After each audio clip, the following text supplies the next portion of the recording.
அன்பு. அன்பு சொல்லுங்க அன்பு. ஆனந்தி, கிளம்பி ரெடியாரு. நான் கிளம்பிட்டேன். இன்னும் கொஞ்ச நேரத்தில் ஹாஸ்டல் வந்துடுவேன். அங்கேருந்து நேராக ஹாஸ்பிட்டல் போய் ஃபுல் பாடி செக்அப் பண்ணிட்டு ரிசல்ட் என்னன்னு தெரிஞ்சதுக்கப்புறம் நாம கம்பெனிக்கு போய்க்கலாம். அன்பு அன்பு அன்பு, இப்போ எனக்கு எந்த பிரச்சனையும் இல்லை. நான் நல்லாத்தான் இருக்கிறேன். நேற்று மாத்திரை போட்டதுமே உடம்பு பழைய மாதிரி சரியாயிருச்சு. நான் இப்போ கம்பெனிக்கு கிளம்பிட்டேன். ஆனந்த் கிட்ட நேராக ஹாஸ்பிட்டல் போகலான்னு சொன்னால் கண்டிப்பாக வரமாட்டா. கம்பெனிக்கு போகலான்னு சொல்லி தான் ஹாஸ்பிட்டல் கூட்டிகிட்டு போனோம். அன்பு அப்படியா? சரி ஆனந்தி, அப்போது ஒரு 10 நிமிஷத்தில் நான் ஹாஸ்டலில் வந்துடுவேன். நீ கீழே வந்துரு, நம்ம ஒன்றா கம்பெனிக்கு போயிடலாம். இல்லை அன்பு,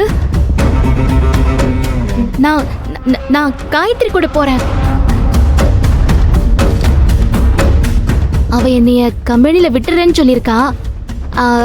அவளும் ஆபீஸ்க்கு கிளம்பிட்டான். நீங்க கம்பெனிக்கு வந்துருங்க, நாம அங்க பேசிக்கலாம். ஏய் ஆனந்தி,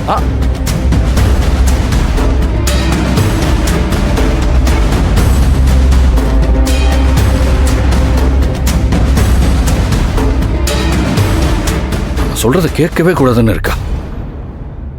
மா மா மா, டேய் எதுக்குடா இப்ப கத்திட்டு இருக்க? அம்மா எங்கடி? டிஃபன் கூட பண்ணாம என்ன பண்ணிட்டு இருக்காங்க? டிஃபனா? அம்மா காலையில இருந்து பெட்டை விட்டு எழுந்திருக்காம இருக்காங்க தெரியுமா? என்னடி சொல்ற? அம்மாவுக்கு என்னாச்சு? அம்மாக்கு பயங்கரமா காய்ச்சல் அடிக்குதுண்ணா.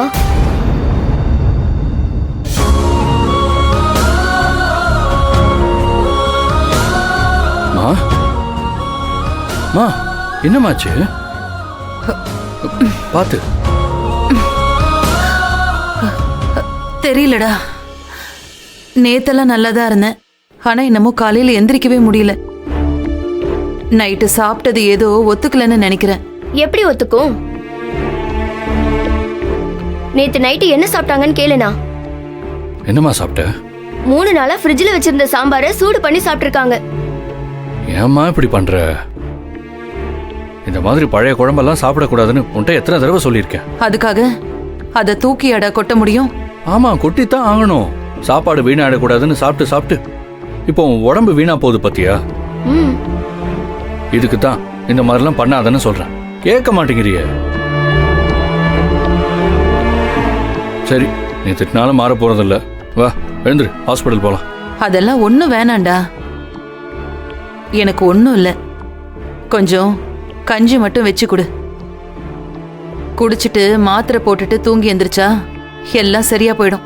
டாக்டர் மாதிரிலாம் பேசிட்டு இருக்காதம்மா, எந்திரிமா. டேய், இதுக்கெல்லாமாடா டாக்டரை போய் பார்ப்பாங்க? ஒன்று நீ எனக்கு கஞ்சி வச்சு கொடு, இல்லை நானே போய் வச்சுக்கிறேன். ஆமா ஆமா, இருமா, நீ இரு, நானே வச்சு கொண்டு வரேன். நீ ஒழுங்கா ரெஸ்ட் எடு, சரியா?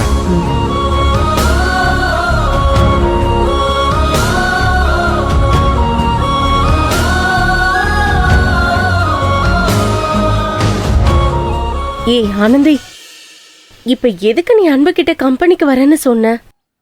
இருக்கிற நிலைமையில இங்க ரெஸ்ட் எடுக்காம வேலைக்கு போய் தான் ஆகணுமா? என்னை இந்த நிலைமைக்கு ஆளாக்குன யாரோ ஒருத்தன் அந்த கம்பெனிக்குள்ளதே இருக்கணும். அவன் யாருன்னு தெரிஞ்சுக்கணும். அதுக்கு நான் கம்பெனிக்கு போய்தே ஆகணும்.